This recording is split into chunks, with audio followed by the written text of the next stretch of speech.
Hello students, स्वागत है आपका अपने YouTube channel learn with Deepak Panchal sir में। और आज हम लेकर आए हैं आपके लिए क्लास 10th का chapter 3 pair of linear equations in two variable part 8, जिसमें हम पढ़ने वाले हैं conditions for solvability of linear equation. कोई भी लीनियर इक्वेशंस को सॉल्व होगी तो उसकी क्या कंडीशन रहेगी, ठीक है, और उसमें जो के की वैल्यू निकालते हैं वो क्वेश्चन। और ये क्वेश्चन बेटा बोर्ड के लिए आपके बहुत ज़्यादा इंपॉर्टेंट है, क्योंकि यहाँ से लगभग आपका 3 मार्क्स के क्वेश्चन आएंगे, जिसमें से एक 1 मार्क का क्वेश्चन होगा जो कि एमसीक्यू होगा, और एक 2 मार्क का क्वेश्चन होगा जिसे आप सोल्व करेंगे। ठीक है, तो सोल्व जो करा था वो हम ऑलरेडी पिछले पार्ट में बता चुके हैं। आज हम करते हैं जिसमें एमसीक्यू वाले क्वेश्चन होंगे, जिसमें आप क्या करेंगे, के की वैल्यू निकालेंगे। ठीक है, और इसी में ही सोल्व करने वाले भी क्वेश्चन आ जाते हैं। तो चलिए शुरू करते हैं अपना पार्ट 8। देखिए बेटा, condition for solvability of linear equation. तो देखेंगे the system of pair of linear equation. ठीक है, हमारे पास एक पेयर है लीनियर इक्वेशंस का, जो कि है a1x plus b1y plus c1 equal to 0 और a2x plus b2y plus c2 equal to 0। जहाँ जो a1 a2 है बेटा ये कोफिशिएंट है x के, b1 b2 the coefficient of y and c1 c2 are the constant term. ठीक है, देखिएगा अब अगर क्या होगा कि हैज़ अ यूनिक सॉल्यूशन, ये जो पेयर ऑफ लीनियर इक्वेशन है इसका जो सॉल्यूशन वो कैसा होगा, यूनिक सॉल्यूशन होगा। कब होगा बेटा, तो कंडीशन है कि a1 upon a2 does not equal to b1 upon b2, मतलब कि जो x के कोफिशिएंट का रेशियो अगर y के कोफिशिएंट के रेशियो के इक्वल नहीं है, तब हम कहेंगे कि उस पेयर ऑफ लीनियर इक्वेशन का जो सॉल्यूशन होगा वो एक यूनिक सॉल्यूशन होगा, मतलब एक ही सॉल्यूशन होगा, उसके अलावा कोई भी सॉल्यूशन पॉसिबल नहीं है। ठीक है, और अगर बात करें ग्राफिकली तो वो क्या होगा, वो इंटरसेक्टिंग लाइन को रिप्रेजेंट करेगा। ठीक है, ऐसी लाइनें जो किसी एक पॉइंट पर क्या कर रही होंगी, इंटरसेक्ट कर रही होंगी। अब क्योंकि इसका एक यूनिक सॉल्यूशन पॉसिबल है, इसीलिए ऐसे सिस्टम को कहते हैं बेटा कंसिस्टेंट। ठीक है, क्या कहेंगे, कंसिस्टेंट। ठीक है, चलिए अब सेकंड कंडीशन देखते हैं कि यही जो हमारा पेयर ऑफ लीनियर इक्वेशन है has an infinite number of solution. ठीक है, उसका सॉल्यूशन कितने होंगे, तो इनफाइनाइट सॉल्यूशन होंगे। ठीक है, ये कब होगा बेटा, a1 if a1 upon a2 is equal to b1 upon b2 equal to c1 upon c2, मतलब कि अगर x के कोफिशिएंट का रेशियो इक्वल हो y के कोफिशिएंट के रेशियो के, और इक्वल हो जाए कांस्टेंट जो टर्म गिवन है उनके रेशियो के, तब ऐसे केस में जो सॉल्यूशन पॉसिबल होंगे बेटा वो इनफाइनाइट सॉल्यूशन पॉसिबल होंगे। ठीक है, अब क्योंकि सॉल्यूशन पॉसिबल हैं इसीलिए इसे क्या कहेंगे, ये भी कंसिस्टेंट है। ठीक है बेटा, अगर सॉल्यूशन पॉसिबल है तो क्या कहेंगे कि वो कंसिस्टेंट है। और अगर बात करें ग्राफिकली की, तो ग्राफिकली में ये लाइन कैसी होंगी, कोइंसिडेंट लाइन होगी। कोइंसिडेंट मतलब ओवरलैपिंग लाइन, एक लाइन दूसरे लाइन के ऊपर ही ओवरलैप कर रही होगी। आई होप कि ये दोनों कंडीशन क्लियर रही होंगी। चलिए अब देख लेते हैं थर्ड।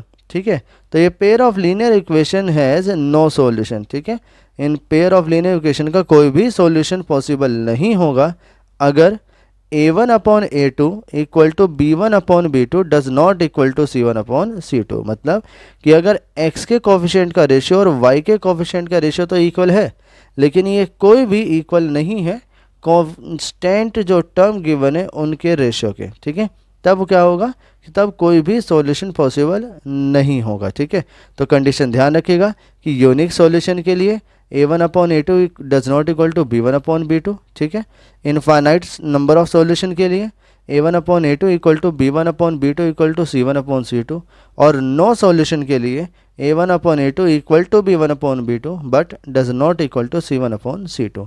अब क्योंकि यहाँ कोई सॉल्यूशन पॉसिबल नहीं है इसलिए इसे क्या कहेंगे बेटा, inconsistent pair of linear equations. ठीक है, आई होप ये जो सॉल्युबिलिटी की कंडीशंस थी ये आपको क्लियर रही होंगी। चलिए अब इन पर बेस्ड कुछ क्वेश्चन देख लेते हैं। देखिए बेटा, क्वेश्चन है show that the system of equations 2x plus 5y equal to 17 और 5x plus 3y equal to 14 has a unique solution. ठीक है, हमें ये प्रूव करना है कि ये दोनों ही जो सिस्टम है हमारे पास इक्वेशंस के वो एक यूनिक सॉल्यूशन को रिप्रेजेंट कर रहे होंगे। ठीक है, तो चलिए पहले दोनों ही इक्वेशंस को लिख लेते हैं हम स्टैंडर्ड फॉर्म में। और स्टैंडर्ड इक्वेशन हो जाएगी बेटा 2x plus 5y equal to 17 थी। अगर 17 को हम लेफ्ट में लेकर आएंगे तो वो माइनस का हो जाएगा, तो आएगा 2x plus 5y minus 17 equal to 0। Similarly for equation second, कि 5x plus 3y equal to 14 था बेटा, 14 को अगर लेफ्ट में लेकर आएंगे तो माइनस 14 होएगा और इक्वल टू 0। अब ये दोनों ही इक्वेशन स्टैंडर्ड फॉर्म में हैं। अब क्या करेंगे, तो इनका कंपैरिजन कराएंगे। तो देखिए बेटा, लिखेंगे comparing with a1x plus b1y plus c1 equal to 0। इसे कंपेयर करेंगे तो यहाँ से बेटा a1 की वैल्यू आएगी 2, b1 की वैल्यू आएगी 5 और c1 की वैल्यू आएगी -17। सेम ऐसे ही सेकेंड इक्वेशन को कंपेयर कराएंगे बेटा a2x plus b2y plus c2 equal to 0 से, जिसमें a2 की वैल्यू आएगी बेटा 5, b2 की वैल्यू आएगी 3 और जो c2 है उसकी वैल्यू आ जाएगी -14। ठीक है, आई होप कि जो कंपैरिजन है ये भी आपको क्लियर रहा होगा। अब देखिएगा बेटा, तो यहाँ से हम रेशियो निकाल लेंगे a1 अपॉन a2 का, b का और c का। ठीक है, मतलब कि यहाँ से फाइंड करेंगे हम a1 अपॉन a2। अब देखिए a1 की वैल्यू है बेटा 2 अपॉन a2 की वैल्यू है हमारे पास 5, तो a1 अपॉन a2 आया है 2 अपॉन 5। ठीक है, यहीं से b1 अपॉन b2 की वैल्यू फाइंड करेंगे, तो b1 की वैल्यू है बेटा हमारे पास 5 और b2 की वैल्यू है हमारे पास 3। तो यहीं से ही देख लेते हैं, तो यहाँ क्या आएगा बेटा, कि लिखेंगे सिंस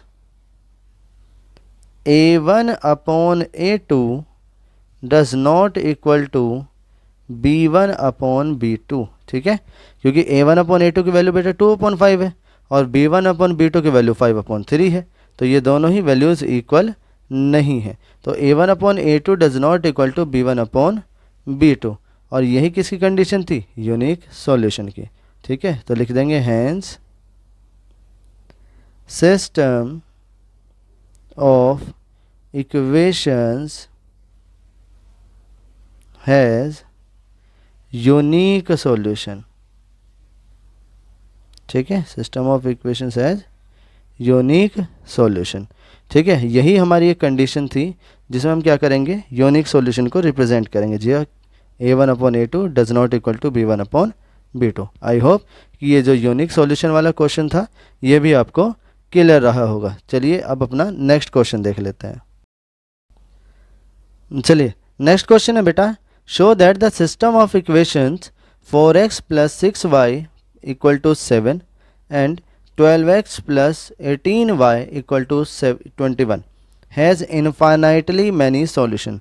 तो सबसे पहले क्या करेंगे बेटा, दोनों ही इक्वेशन को स्टैंडर्ड फॉर्म में लिख लेंगे। ठीक है, तो चलिए देखिए कैसे लिखेंगे, कि इक्वल टू में 0 हो बेटा, तो ये आएगा 4x प्लस 6y माइनस 7 और इक्वल टू 0। इसका बेटा हम कराएंगे कंपैरिजन, तो comparing with a1x plus b1y plus c1 equal to 0। तो कंपैरिजन करेंगे तो बेटा a1 की वैल्यू है 4, b1 की वैल्यू है 6 और c1 की वैल्यू है -7। ठीक है, एंड जो सेकंड इक्वेशन है 12x plus 18y minus 21 equal to 0, इसका कंपैरिजन करेंगे बेटा दूसरे वाले से, तो लिखेंगे comparing with a2x plus b2y plus c2 equal to 0। यहाँ से कंपैरिजन करेंगे तो a2 की वैल्यू आएगी बेटा 12, b2 की वैल्यू आएगी 18 और c2 की वैल्यू आएगी -21। ठीक है, अब यहाँ से हम क्या करते हैं बेटा, a1 अपॉन a2 का रेशियो निकालते हैं। तो a1 की वैल्यू बेटा हमारे पास 4 है और a2 की वैल्यू हमारे पास 12 है, तो ये रेशियो 1/3 आ जाएगा। सिमिलरली b1 अपॉन b2, ठीक है, b1 की वैल्यू हमारे पास 6 है और b2 की वैल्यू हमारे पास 18 है, इसे भी सॉल्व करेंगे तो रेशियो आएगा 1/3। ऐसे ही c1 upon c2 is equal to होगा -7 अपॉन -21, तो माइनस से माइनस कैंसिल हुआ बेटा और ये आएगा 1/3। तो इस तरह से हमारा A1/A2 इक्वल है B1/B2 के, और ये इक्वल है C1/C2 के। और ये किसी कंडीशन थी बेटा, इनफाइनाइट मैनी सॉल्यूशन की। ठीक है, तो लिख देंगे hence system of equations has infinitely many solution. ठीक है, इनफाइनाइटली मैनी सॉल्यूशन पॉसिबल है अगर A1/A2 equal to B1/B2 equal to C1/C2 वाली कंडीशन क्लियर हो जाती है। आई होप कि ये क्वेश्चन भी आपको क्लियर रहा होगा। चलिए अब देख लेते हैं अपना नेक्स्ट क्वेश्चन। देखिए बेटा, नेक्स्ट क्वेश्चन है find the value of k for which the equations has a unique solution. जो भी हमें इक्वेशन दे रखी है बेटा वो यूनिक सॉल्यूशन को रिप्रेजेंट कर रही है, तो हमें k की वैल्यू फाइंड करनी होगी। ठीक है, पहला क्वेश्चन है 2x + 3y - 5 equal to 0 and kx - 6y - 8 equal to 0। अब इनका कंपैरिजन हम करा लेंगे किसके साथ, तो लिखेंगे कंपेयरिंग विद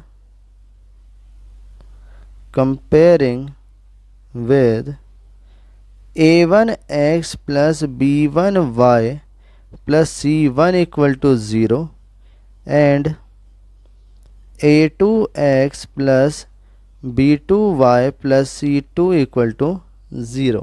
ठीक है, इन दोनों इक्वेशन को इन दोनों इक्वेशन के साथ कंपेयर करा लेंगे तो वी गेट, तो देखिएगा बेटा a1 की वैल्यू हमें मिली है 2, b1 की वैल्यू आई है 3 और c1 की वैल्यू आई है -5। ठीक है, ऐसे ही a2 की वैल्यू आई है बेटा k, b2 की वैल्यू आई है हमारी -6 और c2 की वैल्यू आई है -8। ठीक है, अब इसने कहा है कि यूनिक सॉल्यूशन है ना। ठीक है, यूनिक सॉल्यूशन है। अब यूनिक सॉल्यूशन है तो उसकी कंडीशन भी होगी, तो लिखेंगे फॉर यूनिक सॉल्यूशन। अब यूनिक सॉल्यूशन के लिए हमने बताया था कि अगर A1/A2 does not equal to B1/B2 हो। ठीक है, अब A1 की वैल्यू है बेटा 2 अपॉन k की वैल्यू मतलब A2 की वैल्यू k है, does not equal to B1 की वैल्यू बेटा 3 है और B2 की वैल्यू -6 है। ठीक है, इसे कट कर लेंगे तो ये हमारा आएगा 2/k does not equal to -1/2 या k does not equal to -4। ठीक है, इस तरह से इसमें k की वैल्यू बस -4 नहीं होगी, बाकी सभी वैल्यू के लिए वो एक यूनिक सॉल्यूशन रिप्रेजेंट करेगा। तो लिखेंगे hence k has any real value other than -4। ठीक है, तो -4 के अलावा k की वैल्यू कोई भी रियल नंबर हो जाएगा। आई होप कि इसका जो फर्स्ट पार्ट है ये आपको क्लियर रहा होगा। चलिए अब देख लेते हैं इसका सेकंड पार्ट। देखिए बेटा, इसका सेकंड पार्ट ये है kx + 3y equal to k - 3 and 12x + ky equal to k। तो यहाँ पर भी हम करेंगे कंपेयर बेटा, तो लिखेंगे comparing with a1x + b1y + c1 equal to 0 and a2x + b2y + c2 equal to 0। We get, देखिए क्या मिलेगा बेटा, तो यहाँ से हमें a1 की वैल्यू मिलेगी बेटा, a1 की वैल्यू k, b1 की वैल्यू 3 और c1 की वैल्यू -k - 3। ठीक है, और a2 की वैल्यू ये मिलेगी बेटा हमें 12, b2 की वैल्यू मिलेगी बेटा k और c2 की वैल्यू मिलेगी -k। और हमें किसके लिए कंडीशन निकालनी है बेटा, यूनिक सॉल्यूशन के लिए। ठीक है, देखिए बेटा, for unique solution A1/A2 does not equal to B1/B2। Unique solution के लिए ये हमारी कंडीशन है। तो यहाँ से देखते हैं कि जो A1 की वैल्यू है बेटा वो है हमारी k डिवाइड बाय A2 की वैल्यू ये है 12 does not equal to B1 की वैल्यू बेटा 3 है और B2 की वैल्यू ये k है। क्रॉस मल्टीप्लाई करेंगे तो k into k does not equal to 3 into 12 या फिर k square does not equal to 36, ठीक है, या फिर k does not equal to plus minus under root 36। तो यहाँ से k की वैल्यू क्या होगी बेटा, k does not equal to plus minus 6, ठीक है। तो यहाँ लिखेंगे बेटा hence k has any real value, है ना, k has any real value other than +6 and -6, ठीक है, कि k की वैल्यू कुछ भी हो जाएगी बेटा यूनिक सॉल्यूशन के लिए, बस +6 और -6 नहीं होगी। आई होप कि ये क्वेश्चन भी आपको क्लियर रहा होगा। चलिए अब देख लेते हैं अपना नेक्स्ट क्वेश्चन। देखिए बेटा नेक्स्ट क्वेश्चन है, कह रहे find the value of k for which the equations has infinite number of solutions, ठीक है, जिसमें इनफाइनाइट नंबर ऑफ सॉल्यूशन होंगे। तो इनका भी हम क्या करेंगे बेटा, कंपैरिजन कराएंगे, लेकिन उससे पहले से लिख लेंगे हम स्टैंडर्ड फॉर्म में। तो देखिए जो फर्स्ट इक्वेशन आएगी बेटा स्टैंडर्ड फॉर्म में, ये आएगी 2x plus 3y minus 7 equal to 0, और second equation k minus 1x plus k plus 2y minus 3k और इक्वल टू 0। अब इसे लिखेंगे कंपैरिजन, है ना, तो लिखेंगे कंपेयरिंग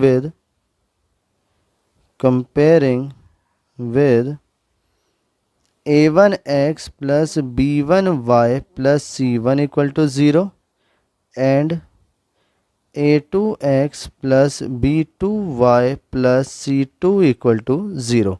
तो इसे क्या कराएंगे बेटा, कंपेयर कराएंगे, ठीक है। तो a1 की वैल्यू हमें आएगी हमारे पास बेटा 2, b1 की वैल्यू हमारे पास आएगी 3 और c1 की वैल्यू हमारे पास आएगी -7, ठीक है। a2 की वैल्यू आएगी बेटा k माइनस 1, b2 की वैल्यू आएगी हमारे पास k प्लस 2 और c2 की वैल्यू हमारे पास आएगी -3k, ठीक है। अब देखिए बेटा क्या होगा कि हम कंडीशन लगाएंगे इनफाइनाइट सॉल्यूशन की, है ना, इनफाइनाइट नंबर ऑफ सॉल्यूशन की। तो देखिएगा, और इनफाइनाइट सॉल्यूशन के लिए हमारे पास कंडीशन है बेटा कि for infinite number of solutions a1 upon a2 equal to b1 upon b2 equal to c1 upon c2। अब इनकी वैल्यू प्लेस कर देते हैं।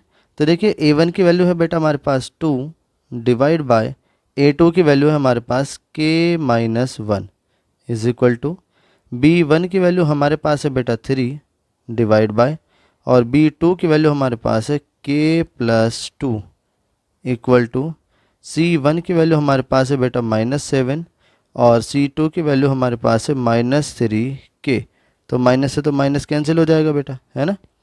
तो देखिए ये बनेगा फर्स्ट, ये बनेगा सेकंड और ये बनेगा थर्ड। तो एक बार हम फर्स्ट और सेकंड लेंगे, एक बार सेकंड और थर्ड। तो देखिएगा फ्रॉम फर्स्ट एंड सेकंड, ठीक है, एक बार हम फर्स्ट लेंगे और सेकंड लेंगे।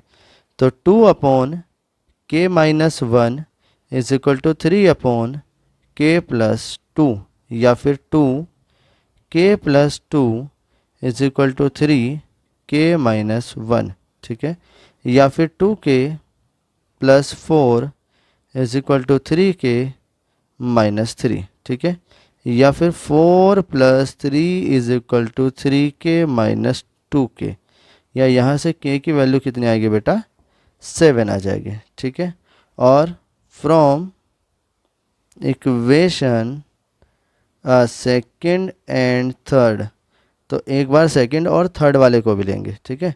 ये है 3 upon k plus 2 is equal to 7 upon 3k, ठीक है। इसे भी सोल्व करके k की वैल्यू फाइंड करेंगे। तो यहाँ पर भी क्रॉस मल्टीप्लाई करेंगे बेटा, तो आएगा 3 into 3k is equal to 7 into k plus 2।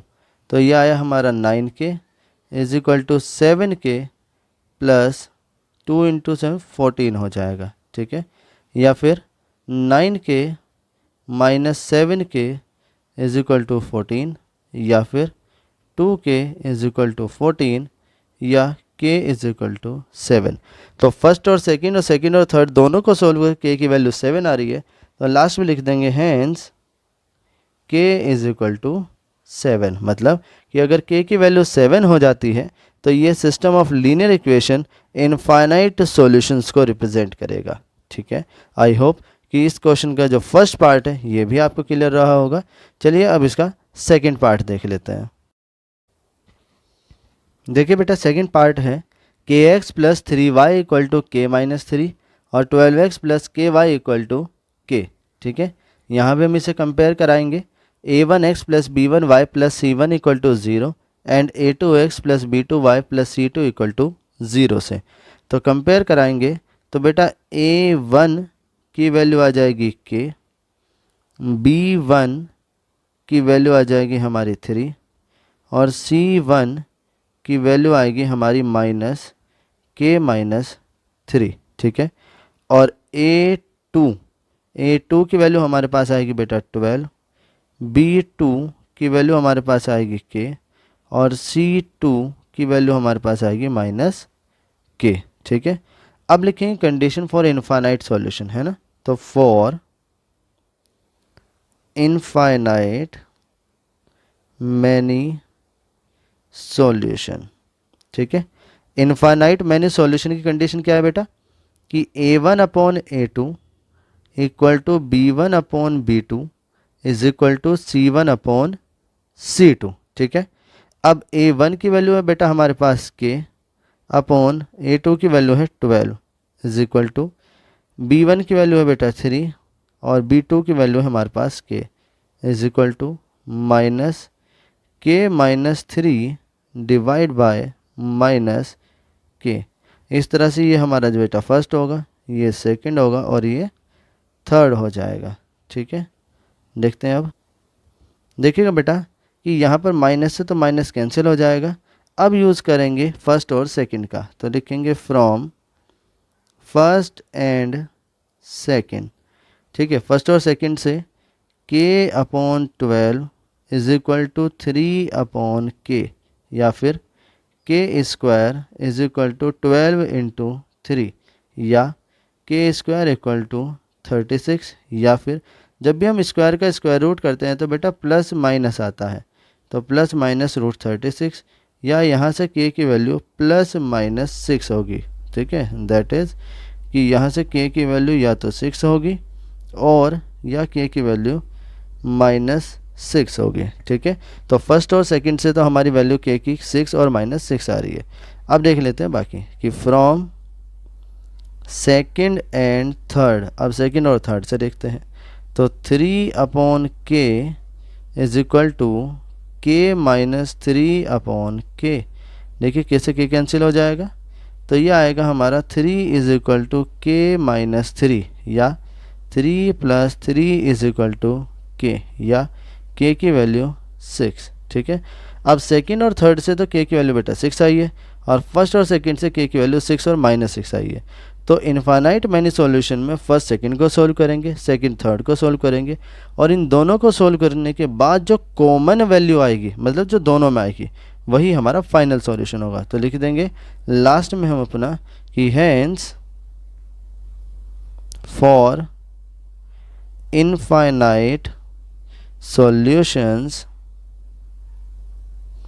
k is equal to 6, ठीक है। और यही इसका आंसर होगा। आई होप कि ये वाला पार्ट भी आपको क्लियर रहा होगा, ठीक है। चलिए बेटा, अब नेक्स्ट क्वेश्चन है हमारा, कह रहे find the value of k for which the equation has no solution, कि k की वैल्यू निकालनी है जिसके लिए कोई भी सॉल्यूशन नहीं होगा, ठीक है। तो सबसे पहले क्या करेंगे बेटा, इसे हम लिखेंगे स्टैंडर्ड फॉर्म में, जो कि होगी 8x plus 5y minus 9 equal to 0। और सेकंड इक्वेशन हो जाएगी kx plus 10y minus 15 equal to 0। अब इसका हम करेंगे बेटा कंपैरिजन, तो लिखेंगे comparing with a1x plus b1y plus c1 equal to 0 and a2x plus b2y plus c2 equal to 0। इससे कंपेयर करेंगे तो a1 की वैल्यू आएगी बेटा 8, b1 की वैल्यू आएगी 5 और c1 की वैल्यू आएगी -9। ठीक है, और a2 की वैल्यू आएगी बेटा k, b2 की वैल्यू आएगी हमारी 10 और c2 की वैल्यू हमारी आएगी -15। ठीक है, अब यहाँ से हम रेशियो निकाल लेते हैं बेटा पहले कि जो a1 अपॉन a2 है ये हमारा 8 अपॉन k होगा, जो b1 अपॉन b2 है ये हमारा 5/10 मतलब 1/2 होगा, और c1/c2 जो कि -9 अपॉन -15 है, तो 3 3 जा 9 और 3 5 जा 15, ये 3/5 होगा। ठीक है, अब इसने कह रहा नो सॉल्यूशन है ना, तो हम कंडीशन लिखेंगे कि फॉर नो सॉल्यूशन, जब कोई सॉल्यूशन नहीं होगा तब क्या होगा बेटा कि a1 अपॉन